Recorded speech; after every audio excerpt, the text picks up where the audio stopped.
Hey everyone, it's Graham Plattner here. I think as many of you know, over the past couple days, I have faced some very serious allegations, and I just want to make it clear, this is all false. The things that have been claimed did not happen. It's not real. It has placed an immense amount of weight on me as I think about what needs to happen now. Amy and I are regular people. We were not looking for this experience. We were not looking to get into politics. We had no desire to run for office.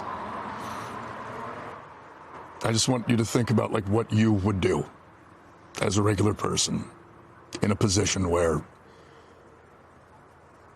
a much larger world, large forces were working against you personally to accuse you of the worst thing that a person could do, and it was not remotely true. I learned about this through press inquiries, with no time to truly respond, no time for investigations before a corporate media system and the political establishment got to act as judge, jury, and executioner. Accusations are supposed to be the beginning of things, not the end. I think it's really important to understand why this is happening in the timeline, why this is happening right now, much like October, when the first attack started, much like the news that was created the week before the primary. There is a reason that this is happening now. I only have until July 13th until I am officially the nominee. This was the last week to try to get me off of the ballot. And that's why this is occurring.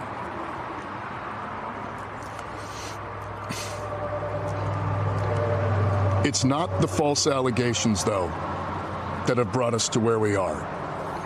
It's the fact that they're being used by the political establishment to put structural pressure on us.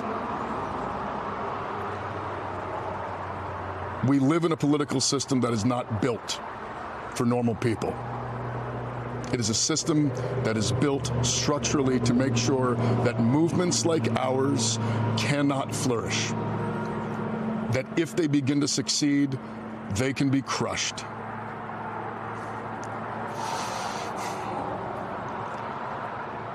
What we have accomplished here, you made possible. The people of Maine, the volunteers, the voters, the grassroots donors. And I have all the faith in the world that we could win if we could continue to harness that. But the brutal political reality is that they are going to take everything away from us. Those in power who have the ability to do so are using these allegations as an excuse to take away all of the things that we need to run a campaign. We are going to lose our ability to fundraise. We are going to lose our ability to access voter data. We are going to lose all of the things that any campaign needs on the basic level simply to function. Larger organizations, the national level party, the bigger donor networks, they have all committed to spending no money in this race if I'm in it. They would rather see Susan Collins win than have me be the next senator from Maine.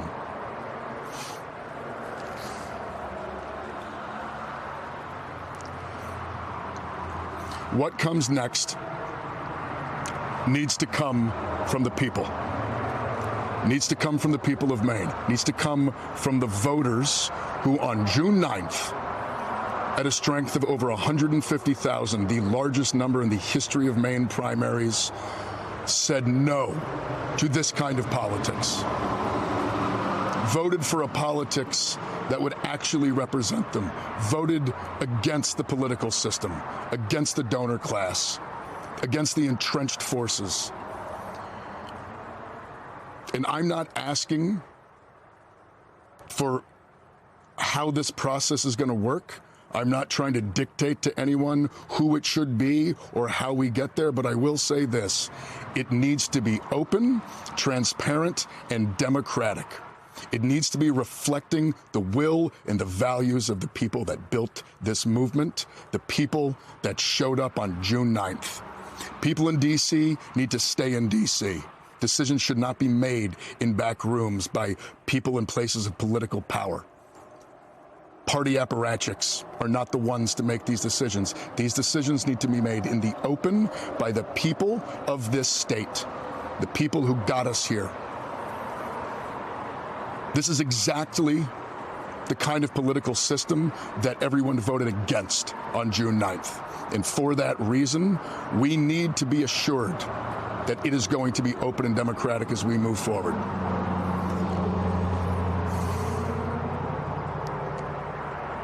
Amy and I struggled about getting into this. Last summer, right around this time of year, we sat down and we looked at each other and we said, if we believe in the kind of politics we think that we do, we have to do this. Over the past couple days, really yesterday and today, we have had to have that exact same conversation.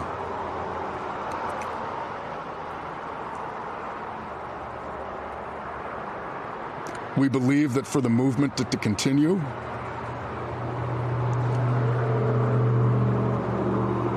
it can't be made. And for that reason,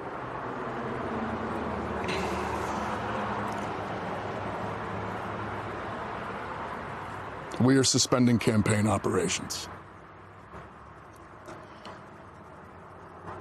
This is incredibly difficult because I know that some will think it's an admission of guilt, and it most certainly is not.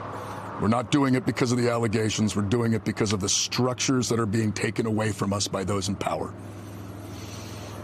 And I also feel an immense amount of responsibility to everyone who has worked so hard to get us to where we are.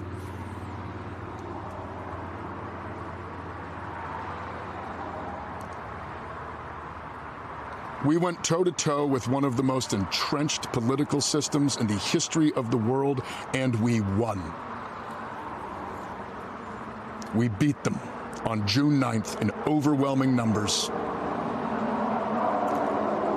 We did it the right way. We built a campaign. We engaged in electoral politics. We motivated people. We banded together. We did it the way that we were told we are supposed to make change. And we won. And now they are not going to let us have it. Not if it's me. And so we're suspending campaign operations. I want to make clear, though, I intend to file my paperwork to withdraw. The process needs to assure that what comes next is reflective of the Mainers who on June 9th turned out and showed that they are desperate for a different kind of politics. It needs to be driven not from back rooms, but by the will of the people. And the decisions that come next must come from that. All we were asking for was health care, was to end the genocide, to use our taxpayer dollars at home to uplift our communities instead of waging war overseas. We were asking for a fair system. We were asking for an end to the corruption, the end to the money in politics.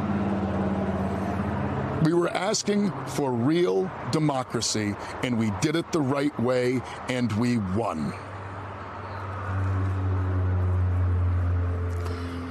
But now the ball is in the court of the Democratic establishment.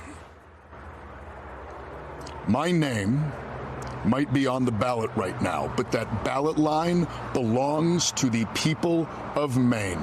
And on November 3rd, it needs to belong to the people of Maine. And the next Democratic senator for Maine needs to belong to the people of Maine. They need to reflect the will and the values of the people of this state.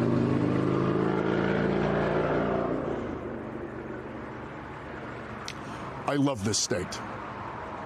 I love Maine, and I love Mainers in ways that I can't really describe. I'm immensely proud of what we have built, and I have the utmost faith that we will continue to build, and we will continue to move towards a better future.